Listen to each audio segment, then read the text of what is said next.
Nagsisimula ang anime sa ating bida na si Fuyutsuki na makikita nating papunta sa kanyang bagong trabaho sa isang kumpanya ng pagbebenta. Siya ay isang cool na batang babae na kulang sa emosyon at palaging nagpapakita ng inip na ekspresyon. Hindi man lang siya humanga nang makita niya ang isang batang lalaki na may nakapirming mga binti, isang bagay na hindi pangkaraniwang nakikita sa kalagitnaan ng tagsibol. Ang batang ito ay ang ating lalaking bida na nagngangalang Himuro na nagmula sa bayan daw ng mga nyebe. Si Himuro ay may kakayahang lumikha ng yelo ngunit sa mga sitwasyon lamang ng matinding pagkabalisa at nerbiyos tulad ng sa kasong ito dahil ang kanyang mga binti ay nagyelo dahil sa kanyang mga nerbiyos tungkol sa pagsisimula ng kanyang bagong trabaho. Sa kabila ng hindi pagpapakita ng sorpresa o interes nagpa siya si Fuyutsuki na tulungan ang lalaki at sinusubukang tunawin ang yelo sa kanyang mga binti gamit ang mainit na tsaa. Dahil hindi ito gumana binago niya ang kanyang plano at inihain siya ng isang tasa ng tsaa upang inumin sa pag-aakalang sa paraang ito ay mapapatahimik ng lalaki ang kanyang nerbiyos. Ang isang tasa ng tsaa ay palaging nakakatulong upang pakalmayan ang nerbiyos kaya sa sandaling masira ang yelo sa mga binti ni Himuro ang bawat isa ay maaaring magpatuloy. Natagpuan ni Fuyutsuki ang kanyang sarili na iniisip si Himuro dahil hindi pa niya nakilala ang isang malamig at kawili-wiling batang lalaki na humantong sa kanya upang mapagtanto na siya ang kanyang perpektong uri ng lalaki. Sa kabilang banda iniisip din ng bata ang kanyang sarili na hinahangaan kung gaano siya kabait sa pagtulong sa kanya. Nang maglaon nang dumating si Himuro sa opisina ng kanyang bagong trabaho na pagtanto niya na naroon si Fuyutsuki. Sa madaling salita ay makakasama niya ito sa trabaho sa parehong kumpanya. Masyadong kinakabahan ang bata sa pag-iisip tungkol dito na naging dahilan upang lumikha siya ng maliit na snowstorm na nakakuha ng atensyon ni Kimori, isang batang babae na nagmula sa isang fox spirit at si Sejima isang simpleng tao. Dahil sina Fuyutsuki at Himuro ang mga bagong empleyado sa kumpanya formal nilang ipinakilala ang kanilang mga sarili sa iba na ginagawa rin ito para magkaroon ng magandang relasyon sa pagtatrabaho. Habang nagtatrabaho labis na na-stress si Himuro kaya nagsimula siyang bumuo ng kanyang mga tipikal na snowstorm nang hindi namamalayan ngunit huminahon siya kapag itinuro ito ni Fuyutsuki sa kanya. Sa proseso napansin niyang may larawan siya ng ilang bulaklak sa kanyang mesa na humahantong sa kanya upang tanungin kung gusto niya ang mga bulaklak. Tumugon siya na hindi lamang siya mahilig sa mga bulaklak ngunit mahal niya ito ngunit sa kasamaang palad hindi siya makalapit sa mga ito dahil sa tuwing sinusubukan niyang hawakan ang mga ito nagyayelo ang mga ito. Naantig nito ang puso ng dalaga kaya kinabukasan ay binigyan niya si Himuro ng isang dayami na kumot para mahawakan niya ang mga bulaklak ng hindi nagyayelo. Ang regalo na ito ay pumupuno sa puso ng batang lalaki ng pagmamahal na naging dahilan upang lumikha siya ng isa pang snowstorm. Sa isang bagong araw si Himuro ay nahaharap sa isang bagong problema. Mahal na mahal niya ang mga pusa kaya tuwing lalapit siya sa kanila nagkakaroon siya ng snowstorm na nakakatakot sa kanya na nagpapalungkot sa kanya dahil hindi pa siya nakakapag-alaga ng pusa. Katulad noong nakaraang araw na antig nito ang puso ni Fuyutsuki kaya nagpa siya siyang ibigay sa kanya ang mga balbas ng kanyang pusa na nagngangalang Naomaro para maramdaman niya ang presensya ng isang pusa sa kanyang pang-araw-araw na buhay. Muli ang mabait na kilos na ito mula sa dalaga ay pumupuno sa puso ni Himuro ng pagmamahal at hindi niya maiwasang ipahayag ito sa pamamagitan ng hindi sinasadyang paglikha ng isang snowstorm. Matapos matanggap ang mga regalo na ito mula kay Fuyutsuki, nagpa siya ang batang lalaki na bigyan siya ng isang espesyal na limitadong oras na tsokolate sa susunod na araw na napakahirap hanapin. Pinahahalagahan niya ang kilos at pinasalamatan niya ito na naging dahilan upang matuwa siya at bumuo ng kanyang karaniwang snowstorm. Sa isa pang araw sa kumpanya nilalamig si Sejima ngunit hindi makaalis sa trabaho dahil marami siyang dapat gawin. Bilang mabuting tao siya nag-aalok si Himuro na tumulong sa kanyang mga gawain, isang bagay na napansin ni Fuyutsuki. Nilapitan niya ang batang lalaki upang sabihin sa kanya na siya ay isang mahusay na katrabaho para sa pag-aalok upang tulungan si Sejima kung saan siya ay tumugon na ito ay wala at siya ay neutral lamang. Gayunpaman kapag umalis siya natutuwa siya sa kanyang mabubuting salita na naging dahilan upang lumikha siya ng maliliit na snowmen. Makalipas ang isang buwan ipinaalam ng manager ng kumpanya sa mga bagong empleyado na gaganapin ang kanilang welcome dinner sa Okinawa Island. Ipinagdiriwang ng lahat ang balitang ito maliban kay Himuro na kinakabahan na marinig lamang ang pangalan ng islang iyon dahil pakiramdam niya ay may masamang mangyayari habang nandoon siya. Dahil dito nanigas ang mga binti ni Himuro at tuluyan na siyang naparalisa. Si Fuyutsuki nang makita siya sa ganoong estado ay nilapitan siya para itanong kung bakit siya kinakabahan. Siya ay tumugon na ang iniisip lamang tungkol sa dalampasigan, ang araw at dagat ng isla ay nakakaramdam na siya ng ganito. Kabalintunaan interesado ang batang lalaki na marinig ang tunog ng mga alon sa dalampasigan ngunit hindi siya sigurado sa pagdalo sa hapunan sa isla. Kinabukasan binigyan siya ni Fuyutsuki ng surf drum, isang bagay na ginagaya ang tunog ng mga alon. Ibinibigay niya sa kanya ang regalo na ito upang makapagpahinga siya sa panahong ito at maging ligtas sa paglalakbay sa Okinawa Island. Natutuwa siya sa regalo ni Fuyutsuki at labis siyang nahuhumaling dito kaya ginugugol niya ang mga susunod na araw sa pagsasanay sa kanyang isip na manatiling kalmado hanggang sa araw ng biyahe. Sa araw ng paglalakbay nakikita namin ang batang lalaki na kalmado habang naglalakbay kasama ang kanyang mga kaibigan. Pagdating sa isla at pananatili sa isang hotel nagtagal si Himuro upang panoorin ang mga alon sa beach na sinamahan ni Fuyutsuki. Sa isang pag-uusap nila inihayag niya na salamat sa surf drum na ibinigay nito sa kanya, maaari na niyang panoorin ang mga alon ng hindi nagdudulot ng snowstorm kaya labis siyang nagpapasalamat sa kanya. Si Fuyutsuki sa kanyang bahagi ay nalulugod dito at inilabas ang isang gabay sa paglalakbay na siya mismo ang nagplano dahil dati niyang binisita ang isla para sa mga dahilan ng pag-aaral. Gayunpaman dahil dumating siya para sa iba pang mga kadahilanan sa pagkakataong ito pinlano niya ang gabay sa paglalakbay na ito upang ibahagi ang mga aktibidad kay Himuro. Nang marinig ito ang puso ng bata ay naantig, alam na naisip siya ni Fuyutsuki habang pinaplano ang kanyang gabay sa paglalakbay na syempre ay nagiging sanhi ng pagbuo ng snowstorm. Bukod pa rito ipinakita niya sa kanya ang mga larawan ng kanyang pusa na nagpapaliwanag na palagi niyang kinukunan ito ng litrato dahil mahal na mahal niya ito. Muli nitong banihag ang puso ni Himuro at gaya ng nakagawian nagkakaroon siya ng bagyo ng nyebe ngunit mabilis na pinapakalma ang kanyang emosyon upang iwaksi ito. Sa ibang araw muling nabuo ng batang lalaki ang kanyang karaniwang mga snowstorm dahil binigyan siya ni Fuyutsuki ng cute na keychain. Ang magandang bagay dito ay ang mga turista sa isla ay humanga at natuwa nang makita ang pagbagsak ng snow sa kalagitnaan ng Tagsibol. Kinaumagahan narinig ni Himuro ang balita at kinabahan siya nang mabalitaan niyang magiging napakainit ng panahon ngayon. Dahil dito nakatakas ang bata sa hotel para humanap ng masisilungan kung saan siya ligtas sa init. Nang mahanap siya ni Fuyutsuki napansin niya na ang batang lalaki ay mukhang isang maliit na bata na nag-udyok sa kanya na tanungin kung ano ang nangyari. Ipinaliwanag niya na sa tuwing nakakaramdam siya ng sobrang init ang kanyang katawan ay nagsisimulang matunaw na nagiging dahilan upang unti-unting bumabata. Upang maiwasan ito kailangan ni Himuro ng malamig at sa kabutihang palad para sa kanya nagtakda si Fuyutsuki na kunin ito. Kumuha siya ng ice cream mula sa tindahan ng hotel na tila nakakatulong ngunit ang nagpabalik sa kanya sa normal ay ang banayad na paghaplos sa kanyang buhok mula kay Fuyutsuki. Kinabukasan pagkatapos ng isang mahalagang pulong sa trabaho ipinagdiwang ng manager ang magandang trabaho ng kanyang mga bagong empleyado at opisyal din silang tinatanggap sa kumpanya na may isang malaking hapunan. Pagkatapos bumalik ang mga empleyado sa hotel ngunit nagpa siya ang aming mga bida na gumawa ng ibang bagay bago bumalik. Tumungo sina Fuyutsuki, Himuro, si Jima at Komori sa isang bundok kung saan nag-e-enjoy sila sa pagsisimula ng ilang paputok. Isang magandang tanawin na hindi maiiwasan ni Fuyutsuki na kunin bilang alaala kaya kumuha siya ng litrato para pahalagahan ang sandali. Saglit niyang hinangaan ang larawan at pagkatapos ay napagtanto niya na mayroong larawan ni Himuro sa kanyang gallery na tila isang bata na tila hindi sinasadyang nakuha niya habang ito ay natutunaw. Ang larawan ay nagpainit sa kanyang puso at dahil ang bata ay walang ideya tungkol dito nagpa siya siyang panatilihing sikreto ang larawan upang humanga ito sa tuwing magagawa niya. Sa isang bagong araw ng trabaho ipinapaalam ng manager sa mga bagong empleyado na magsasagawa siya ng mga marahas na hakbang habang pinaplano niyang baguhin ang mga lugar kung saan sila nagtatrabaho. Ang balitang ito ay nakakaapekto kay Himuro na natatakot na mahiwalay kay Fuyutsuki kung siya ay lumipat sa ibang lugar. Bilang resulta kinuha ng bata ang isa sa mga balbas ng pusa na ibinigay sa kanya ni Fuyutsuki na naalala na sinabi niya sa kanya na ang mga balbas na ito ay nagdudulot ng swerte at kapalaran.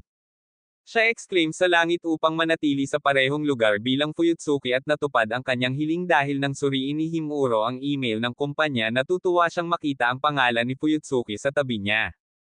Ito ay hindi lamang nangangahulugan na sila ay nasa parehong lugar ngunit nangangahulugan din ito na sila ay magtatrabaho ng magkatabi. Tuwang-tuwa si Himuro na nagtatrabaho si Fuyutsuki sa kanyang tabi at ang pananibik na ito ay nagdudulot ng mga karaniwang snowstorm. Isinasantibiyo ng batang lalaki ay hindi maaaring maging mas nagpapasalamat sa buhay at kay Fuyutsuki kaya plano niyang bigyan siya ng isang bagay upang mabayaran ang lahat ng nagawa nito para sa kanya. Kinabukasan natuklasan ni Himuro ang perpektong regalo, isang romantikong hapunan.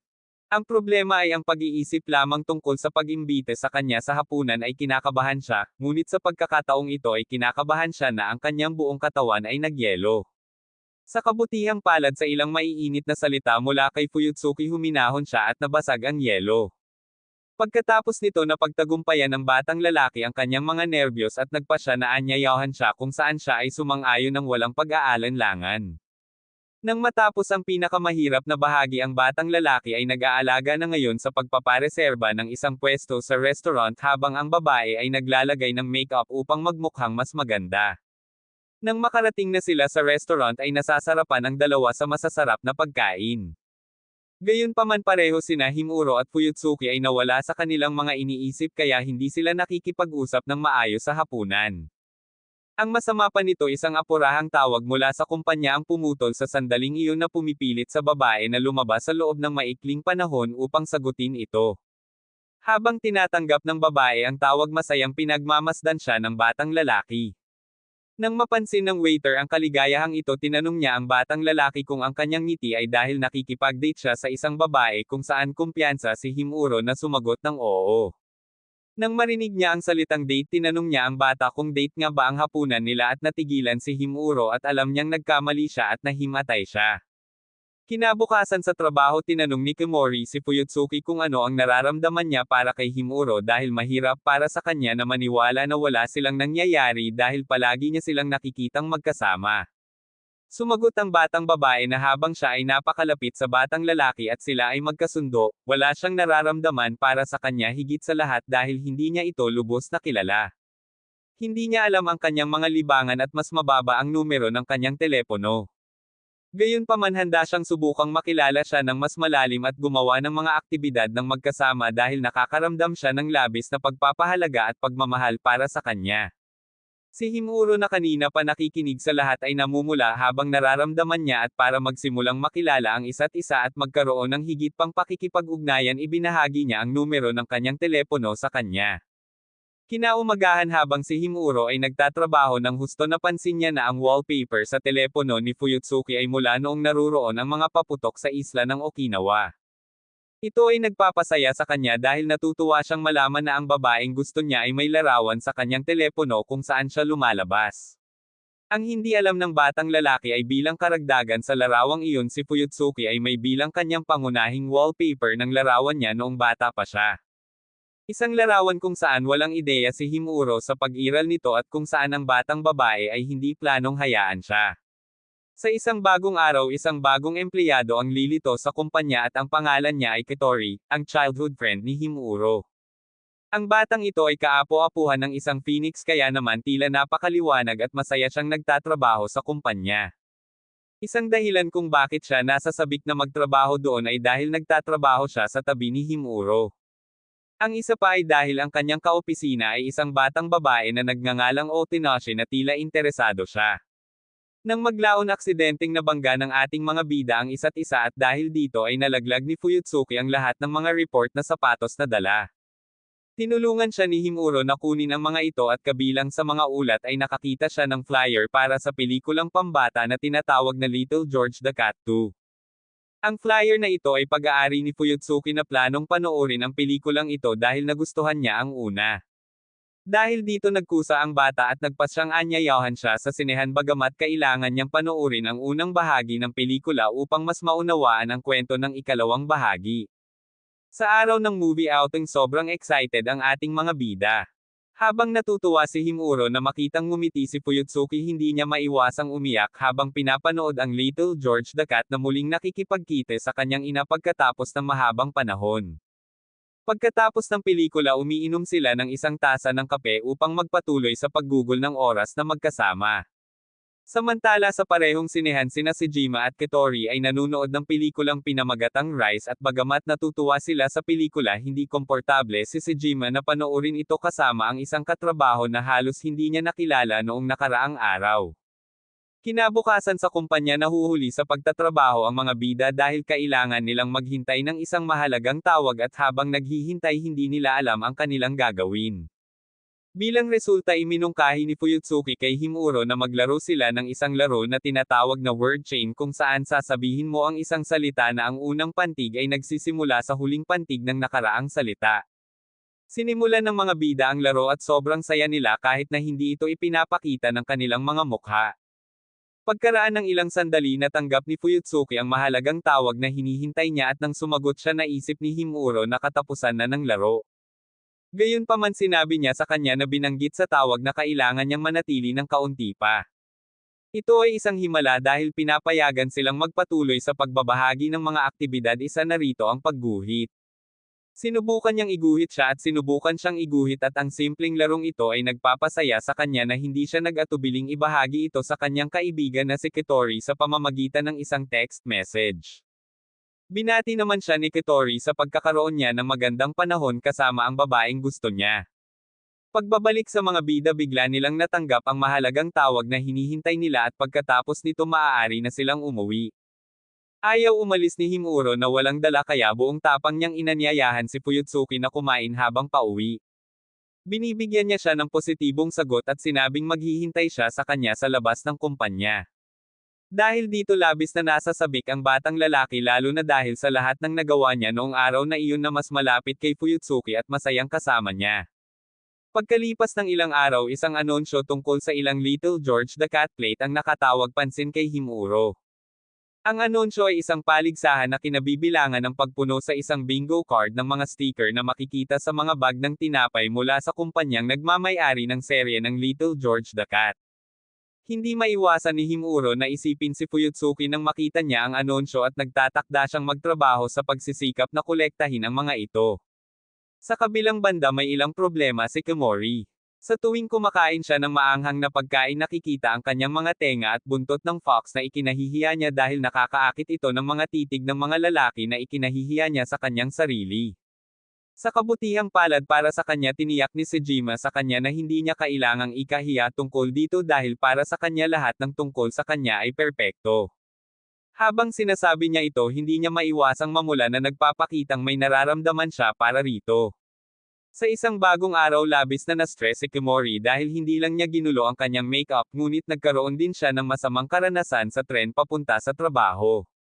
Dahil dito, dumating siya sa trabaho na pagod at walang motibasyon. Nang mapansin ang kanyang estado, pinalakas ni Fuyutsuki ang kanyang espiritu sa pamamagitan ng pagbibigay sa kanya ng ilang matamis na may sorpresa sa loob. Nagre-relax si Kimori habang kumakain ng matatamis, at nakaramdam siya ng kasiyahan tulad ng isang bata nang matuklasan niya na ang sorpresa ay isang pinang isang hayop. Ito ang simula ng pagkahumaling sa matamis na ito dahil sa mga susunod na araw bumibili siya ng ilan sa mga matatamis na ito para kolektahin ang lahat ng iba't ibang pin. Gayunpaman, sa kanyang pagkadismaya, paulit-ulit lang siyang nakakakuha ng mga parehong pin at siya ay sumusuko ngunit misteryoso. Araw-araw nakakahanap siya ng mga pin na wala siya na nagpapasigla sa kanyang kalooban, bagamat nakaka-curious din siya kung sino ang nag-iiwan ng mga pin sa kanyang mesa. Kapag nakuha niya ang huling pin ng mag-isa, nasiyahan siya sa pagkumpleto ng koleksyon. Ang downside ay pakiramdam niya ay tapos na ang saya dahil hindi niya malalaman kung sino ang nagbibigay sa kanya ng mga pin na wala siya. Ngunit pagkatapos ay lumitaw si Sejima na ibigay sa kanya ang huling pin ng koleksyon na nagpapakita na siya ang nagbigay sa kanya ng mga pin. Pagkatapos nito, tinanong niya siya kung bakit niya binibigyan siya ng mga pin na sinagot niya lang na ginawa niya ito dahil sa pag-ibig. Nang marinig ito, lalong namula si Kimori at bago pa niya masabi ang anumang bagay kay Sejima, umalis na siya at naiwan itong hindi maipahayag ang sarili. Samantala nag-aalala si Himuro dahil nalalapit na ang deadline ng contest para manalo sa Little George the Cat Plates at hindi pa rin niya napupunan ang kanyang bingo card. Ngunit pagkatapos ay isang himala ang nangyari. Ibinigay sa kanya ni Fuyutsuki ang mga sticker na kinokolekta niya nang walang balak na lumahok sa paligsahan.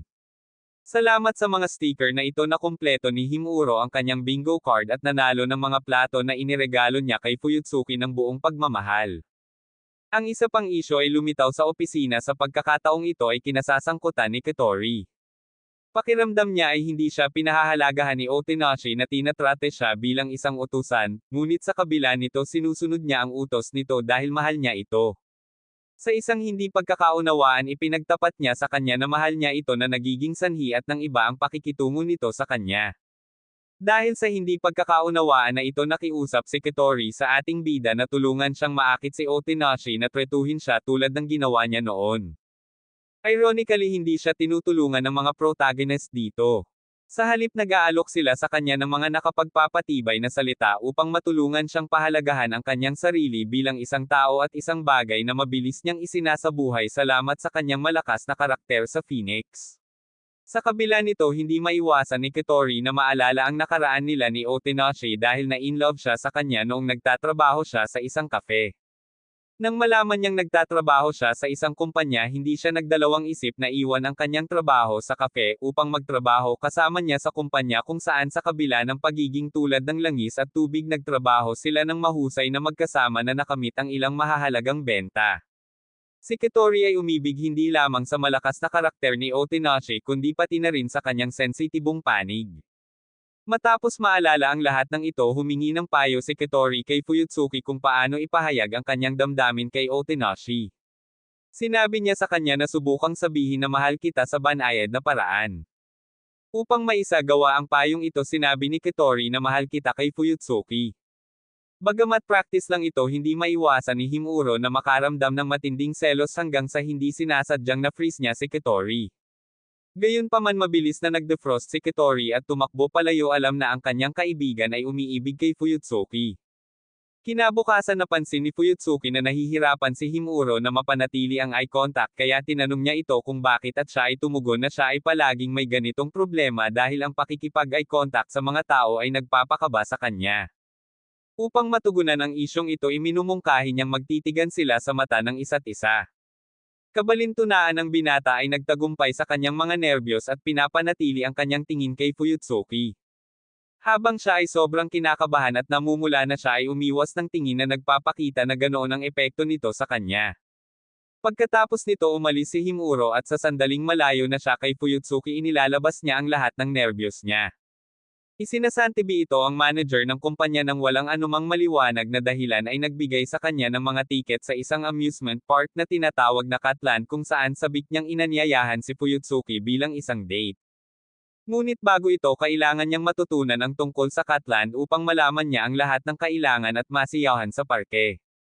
Sa kabutihang palad para sa kanya si Kimori na nakapunta na sa parke noon ay alam ang lahat tungkol dito kaya binigay niya sa kanya ang lahat ng kinakailangang impormasyon. Ang downside ay na siya ay nasa sabik sa pakikipag-usap tungkol sa parke na siya ay nagtatapos sa pagdidiin kay Himuro na naging dahilan upang siya ay umalis. Ang masaklap pa nakita ni Fuyutsuki na nag-uusap sila tungkol sa parke kaya nagpasya siyang ibigay ang kanyang tiket sa babae na naging dahilan upang magkaroon ng kaunting sama ng loob ang binata sa kanya. Nakonsensya si Kimori kaya tinawagan niya si Sejima para sa suporta na hindi sinasadyang humantong kay Fuyutsuki na magpasya na silang apat ay pupunta sa parke na nagpagalit kay Himuro kay Kimori at Sejima. Sa espesyal na araw na ito ang apat ay masayang pumasok sa parke nakikita ang lahat ng mga tao na nagsasaya sa kanilang sarili. Sa isang panig nakita ni Fuyutsuki at Himuro ang isang nawawalang babae kaya nagpasya silang tulungan siyang mahanap ang kanyang mga magulang na nagresulta sa pag-iwan nila Kimori at Sejima kahit na ito ay naging maayos para sa kanila habang naglalaan sila ng oras para manligaw. Pagbabalik sa ating mga bida pagkatapos tulungan ang batang babae na mahanap ang kanyang mga magulang, naiwan silang hindi alam kung ano ang gagawin dahil hindi nila mahanap ang kanilang mga kaibigan kahit saan. Bilang tugon na alala ni Himuro na dinala niya ang kanyang itinerary kaya iminungkahi niya kay Fuyutsuki na bisitahin nila ang atraksyon na tinatawag na Cat Cruise.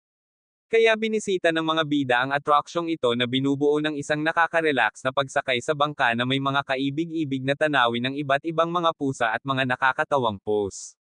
Pagkatapos nito bumisita sila sa ilang mga atraksyon hanggang sa maabot nila ang kanilang huling atraksyon, ang Ferris wheel. Dito sinabi ni Fuyutsuki kay Himuro na napakasaya niya ngayon lalo na dahil ginugol niya ito sa kanya. Siya naman ay tuwang-tuwa sa mga salitang ito at dahil sa matinding damdaming ito hindi niya maiwasang lumikha ng isang malaking snowstorm na nagpapasaya sa mga tao sa parke na panoorin ang pagbagsak ng nyebe. Pagkatapos nito bumisita ang mga bida sa isang tindahan ng regalo habang plano nilang bumili ng maiuuwi.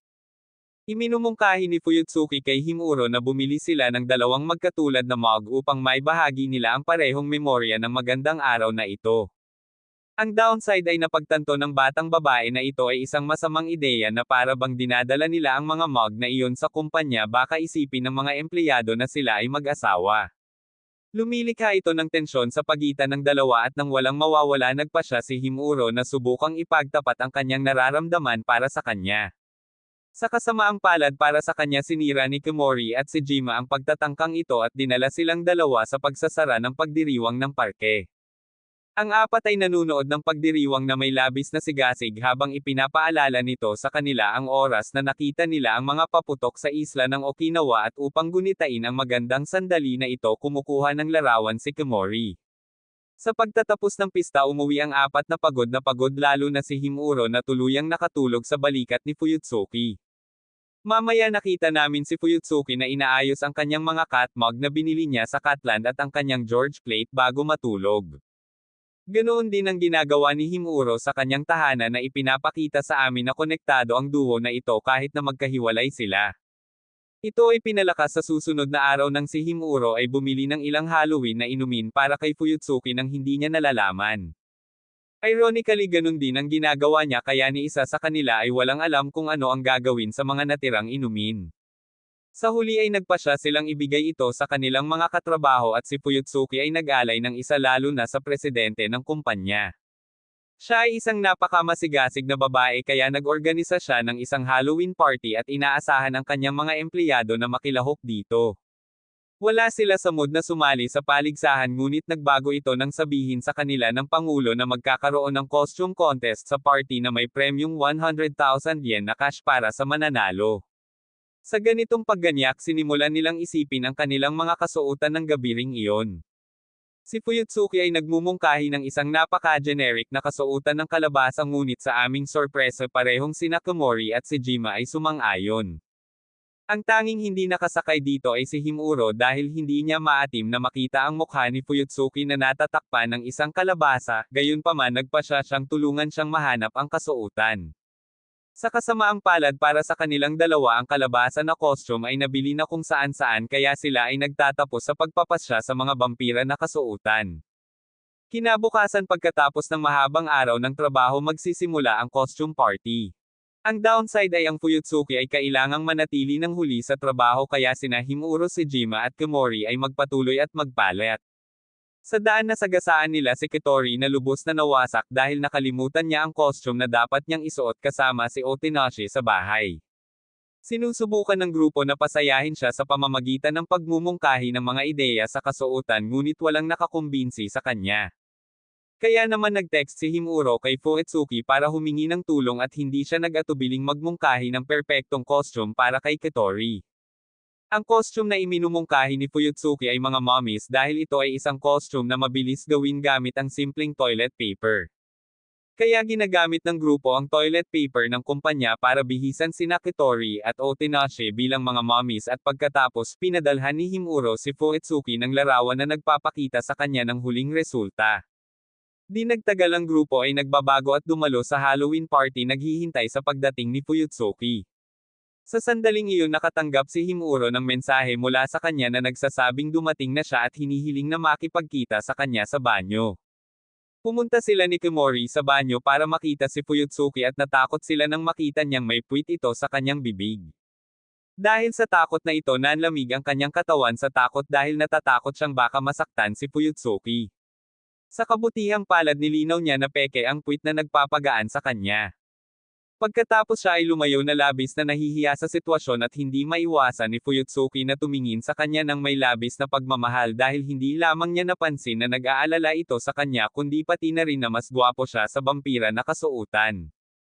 Bilang resulta ng buong sitwasyong ito ni isa sa kanila ay hindi maaaring tumingin sa isa't isa sa mga mata para sa natitirang bahagi ng partido.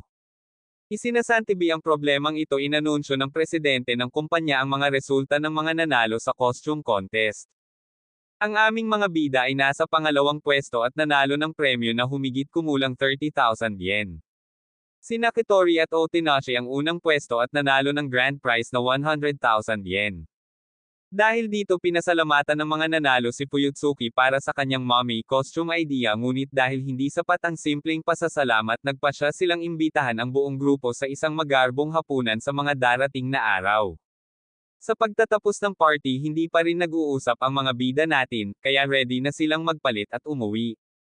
Gayunpaman dahil hindi gaanong gumugol ng oras si Fuyutsuki sa party tinanong niya si Himuro kung maaari silang umuwi sa kanilang mga costume. Pumayag naman siya ng walang pag-aalinlangan at ganito ang pag-uwi nilang dalawa nakasuot ng vampira. Malapit na ang Pasko at nagpasya si Himuro na bumili ng regalo para kay Fuyutsuki na nagbabalak na ibigay ito sa kanya kapag may pagkakataon. Samantala nanalo si Kimori sa isang ski resort para mag-enjoy sa skiing at magpasko doon. Inimbitahan niya si Fuyutsuki na tinanggap ang imbitasyon ngunit binanggit na hindi siya marunong mag-ski. Sa kabutihang palad hindi ito magiging problema dahil nagpasya din si Kimori na anyayahan si Himuro na turuan si Fuyutsuki kung paano mag-ski, isang bagay na hindi niya maaaring tanggihan. Inimbitahan din ni Kimori si Sejima para silang apat ay magkaroon ng magandang group outing at magpasko ng magkasama. Sa ski resort hindi maiwasan ni Himuro ang kaba dahil alam niyang kailangan niyang turuan si Fuyutsuki ng ski. Gayunpaman sinisikap niyang isantabi ang kanyang nararamdaman para sa kanya at nakatuon sa pagtuturo sa kanya kung paano mag-ski. Sinusubukan niyang makipagsabayan sa kanya ngunit nauwi lamang sa kahihiyan sa kanyang harapan. Kabalintunaan ng turuan siya ni Kimori kung paano mag-ski mas natututo si Fuyutsuki sa kanya kaysa kay Himuro kaya sa huli ay nakaramdam siya ng kahihiyan bagaman at least natutuwa siya na natutong mag-ski si Fuyutsuki. Pagkatapos nito ang grupo ay tumungo sa resort shop kung saan sila ay pinagsilbihan ng isang batang babae na may kulay abong buhok na halos kapareho ng kay Himuro. Ang pangalan ng babaeng ito ay Yakaiman at nang makita si Himuro tinawag niya itong kapatid dahil ito ay kanyang nakababatang kapatid na babae at dahil dito obligado siyang ipakilala siya sa kanyang mga kaibigan. Sinabi sa kanila ni Yakaiman na siya ay isang sikat na influencer sa social media kahit na medyo nahihiya siya sa kanyang pinakapinapanood na nilalaman na isang video ng kanyang pagkain ng maraming pagkain sa harap ng kamera. Si Fuyutsuki na napansin ang kahihiyan ng batang babae ay nagsabi sa kanya na nakita niya ang ganoong uri ng nilalaman na cute. Nang marinig ito hindi nag-atubiling lumapit si Yakaiman kay Fuyutsuki upang pasalamatan ito sa kanyang katapatan. Nakipag-usap din siya sa kanya tungkol kay Himuro na binanggit na ang mga inapo ng isang Yuki o na babaeng nyebe ay may posibilidad na lumikha ng mga snowstorm kapag sila ay kinakabahan o nababalisa. Tinanong niya kung ang kanyang kapatid na lalaki ay nagdulot ng anumang problema sa trabaho na sinagot ni Fuyutsuki na hindi niya ginawa. Nang marinig ito tumingin si Yakaiman kay Fuyutsuki ng may paghanga at hindi niya maiwasang makaramdam ng sobrang tuwa kaya niyakap niya ito at sinabing I love you. Pagsapit ng gabi umalis ang grupo sa tindahan at pumunta sa isang cabin upang ipagdiwang ng maayos ang Pasko na may kasamang masasarap na takoyaki at inumin. Matapos kumain ng maraming takoyaki at halos maubos ang lahat ng inumin binanggit ni Kimori na wala nang natitirang inumin. Kaya nag-aalok si Fuyutsuki na bumili ng higit pa at si Himuro ay sumabak sa pag-uusap na ipinaalam sa kanya na sasamahan siya nito. Kaya pumunta silang dalawa para kumuha ng inumin ngunit huminto sila nang makakita sila ng malaki at magandang Christmas tree. Sa sandaling ito nagpasya si Himuro na ibigay kay Fuyutsuki ang regalong binili niya na naging kumot.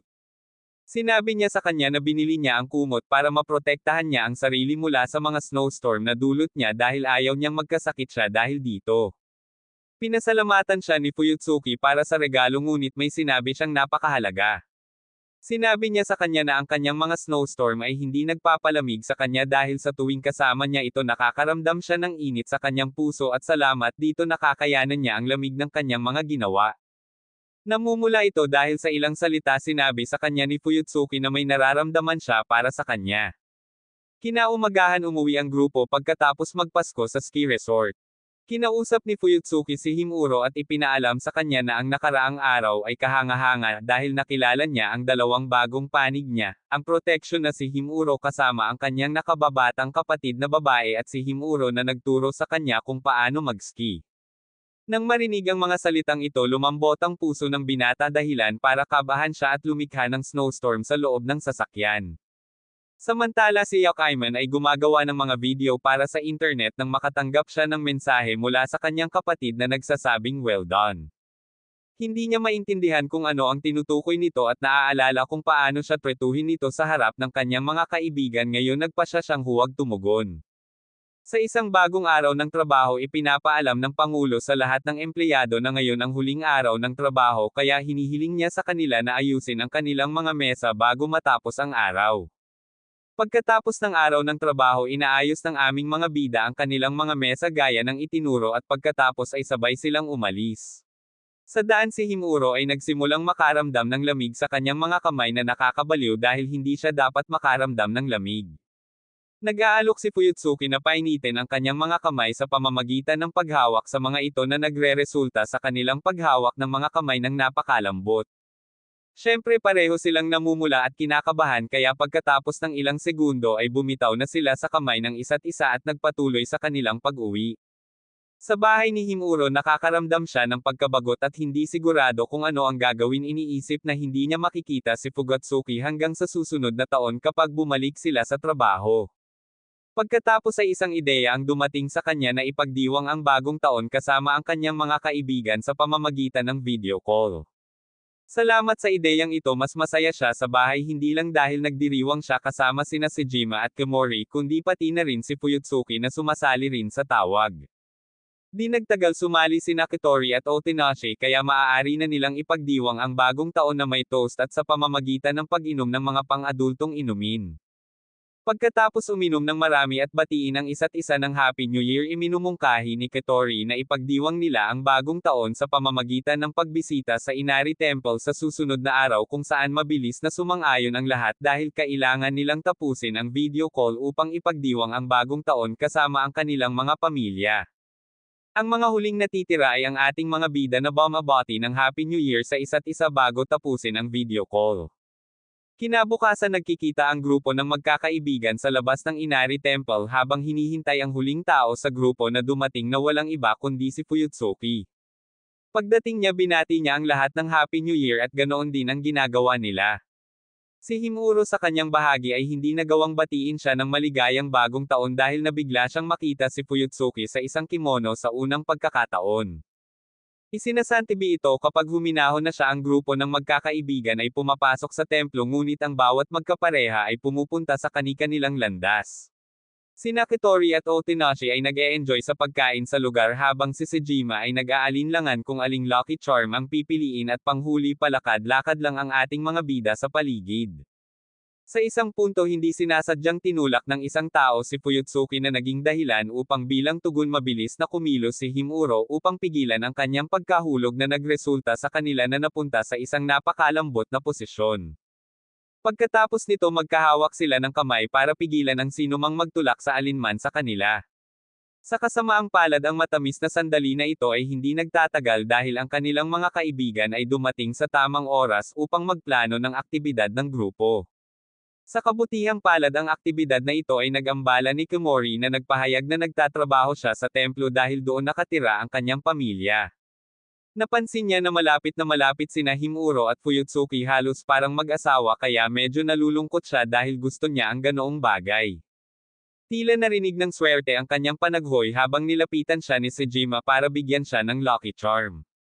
Nahihiya siyang nagpapasalamat sa kanya para sa mabait na kilos na ito dahil hindi niya akalaing magiging ganoon mabilis ang swerte. Pagkatapos nito humiwalay ang ating mga bida sa grupo at pumunta sa templo para manalangin sa mga Diyos para sa magandang kapalaran ngayong taon. Walang pag-aalinlangan hiningi ni Himuro ang mga Diyos para sa swerte at pag-ibig dahil umaasa siya na ngayong taon sila ni Fuyutsuki ay magiging mas malapit at magkaroon ng mas maraming romantikong pamamasyal tulad ngayon. Sa isang bagong taon sa kumpanya habang nagtatrabaho si Himuro ay hindi niya maiwasang tumingin kay Fuyutsuki habang ginagamit niya ang kumot na ibinigay nito sa kanya noong bisperas ng Pasko. Kinakabahan siya lalo na't napansin niyang nakatingin ito sa kanya kaya nagpasalamat siya sa kumot. Nang tawagin ni Kimori ang dalaga na isipan ng binata na bigyan siya ng regalo sa kaarawan dahil malapit na itong dumating. Ang regalo na nasa isip niya ay isang pares ng hikaw na binili niya noong gabing nakuha niya ang kumot. Hindi siya sigurado tungkol sa pagbibigay sa kanya ng mga hikaw na ito dahil ito ay nangangahulugan ng isang pangako sa kanya ngunit ang kanyang mga kaibigan ang maliliit na snowman ay hinihikayat siya na magpatuloy at ibigay sa kanya ang mga hikaw.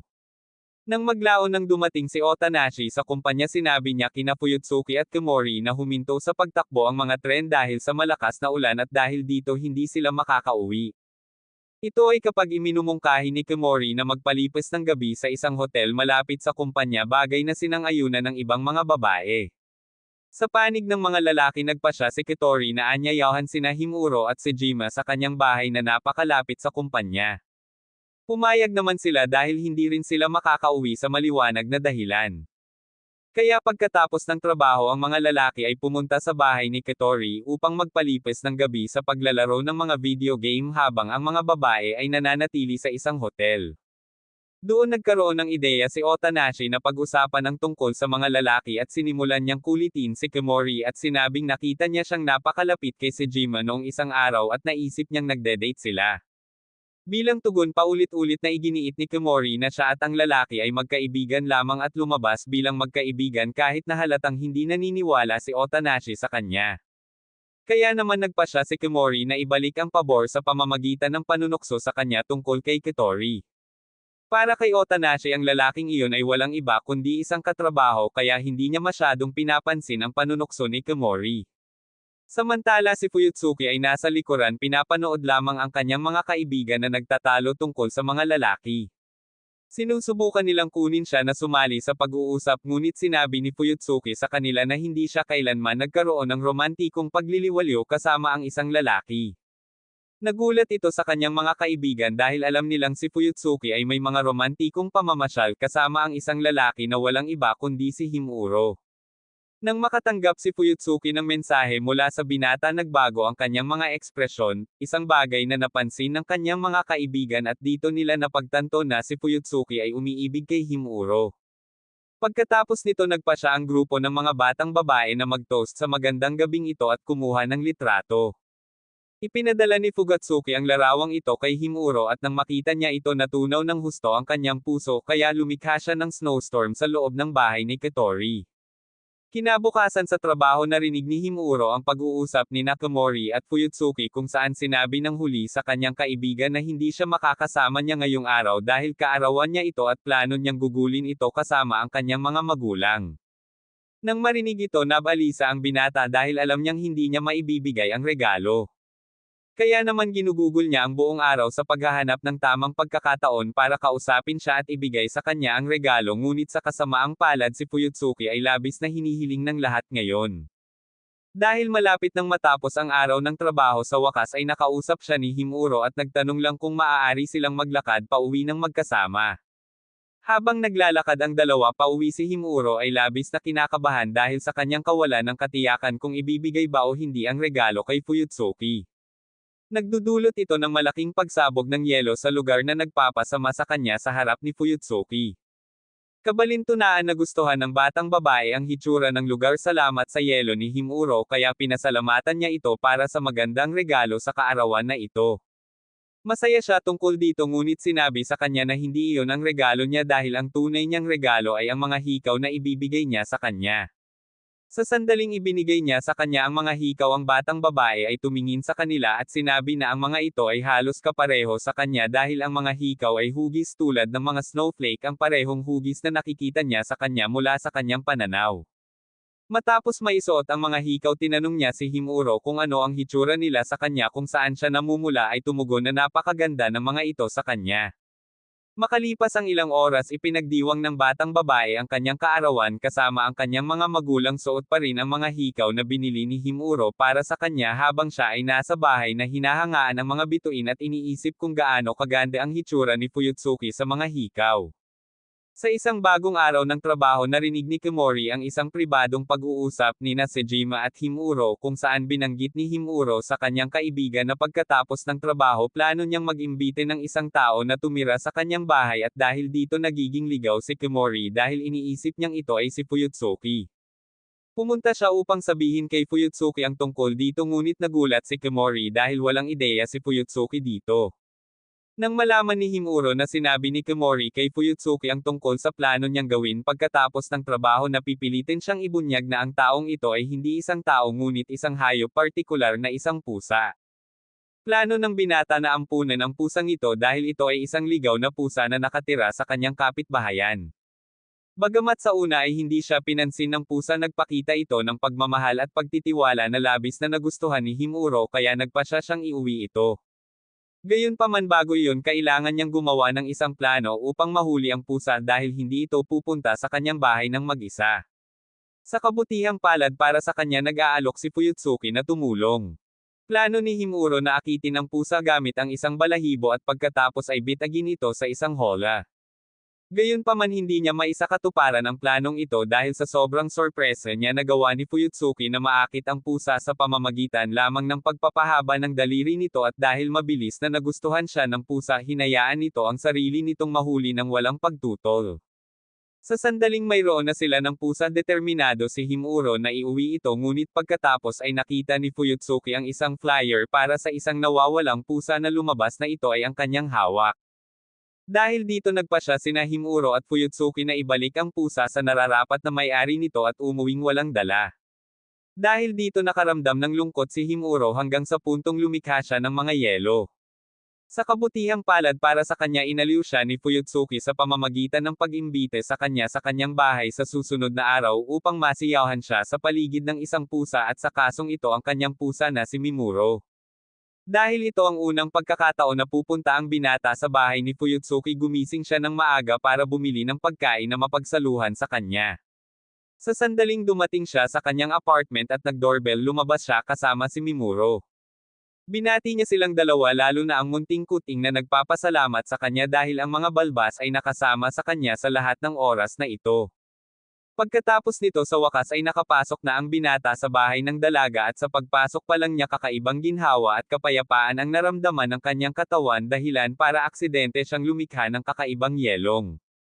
Ito ay hindi isang snowstorm at ito ay isang bagay na tinatawag na diamond powder isang yelo na napakaliit na lumilikha ito ng magandang tanawin sa hangin.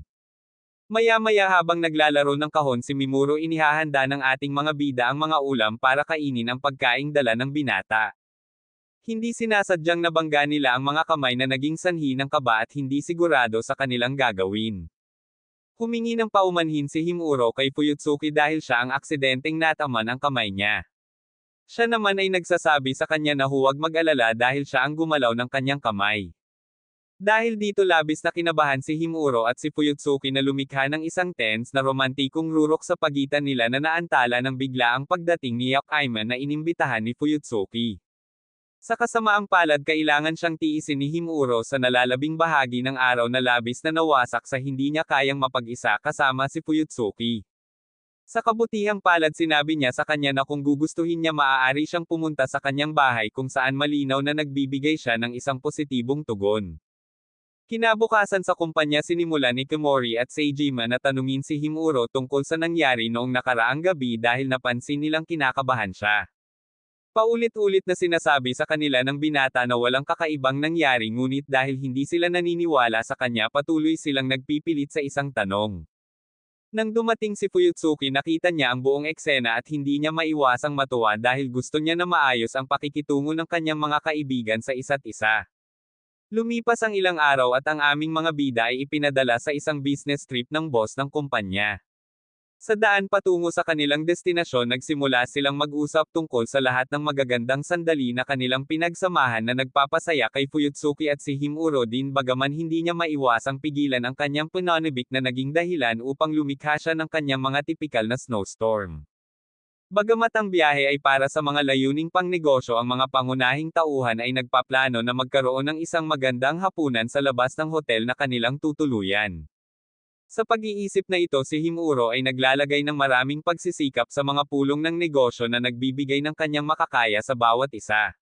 Bilang resulta siya ay nauuwi sa sobrang stress at pagod hanggang sa punto kung saan siya ay nagpupumilit na tumayo. Ngunit hindi iyon ang pinakamasama at hindi nagtagal siya ay nagkasakit ng lagnat dahil sa stress at sa init ng lagnat siya ay naging isang bata. Nang makita siya ni Fuyutsuki sinabi niya sa kanya na tutulungan niya itong bumalik sa kanyang orihinal na estado sa pamamagitan ng pagkuha ng yelo upang palamig ang kanyang katawan tulad ng ginawa niya noong pumunta sila sa Okinawa Island.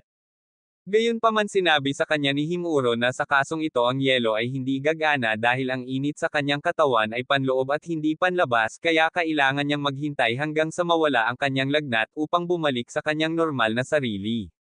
Dahil dito nagpasya si Fuyutsuki na kanselahin ang hapunan na kanilang binalak at bumalik sa hotel. Ayaw niyang iwan si Himuro habang siya ay may sakit kaya niyaya niya itong magpalipas ng gabi sa kanyang silid. Sa una ay tumanggi siya ayaw niyang tanggapin ni Fuyutsuki ang responsibilidad para sa kanya na para bang siya ay isang bata ngunit kalaunan ay tinanggap niya ang kanyang imbitasyon. Kaya sinubukan ng binata na matulog sa higa ni Fuyutsuki habang siya ay nasa labas para bumili ng mga bagay para sa kanya.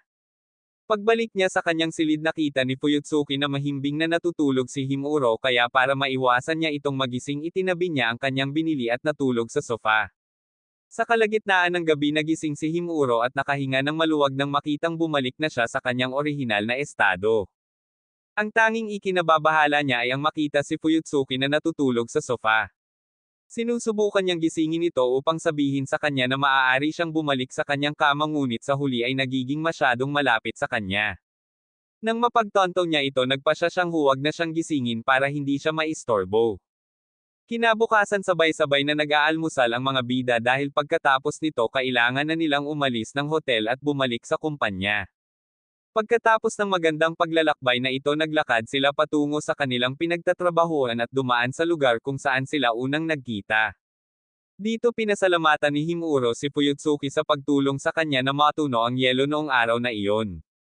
Bilang tugon pa simple niya itong tinitigan na ikinamulan niya dahil hindi siya makapaniwala kung gaano kalaki ang pagbabago sa buhay niya mula noong araw na iyon. Hindi lamang niya nakilala si Fuyutsuki ngunit nakilala rin niya si Komori Sejima at Otenashi at muling nakasama ang kanyang matalik na kaibigan na si Kitori. Ngunit bukod sa pakikipagkita at pakikipag-ugnayan muli sa mga tao nagkaroon din siya ng mga kahanga-hanga at kakaibang karanasan kasama sila sa iba't ibang lugar tulad ng Okinawa Island, Catland at maging ang Inari Shrine.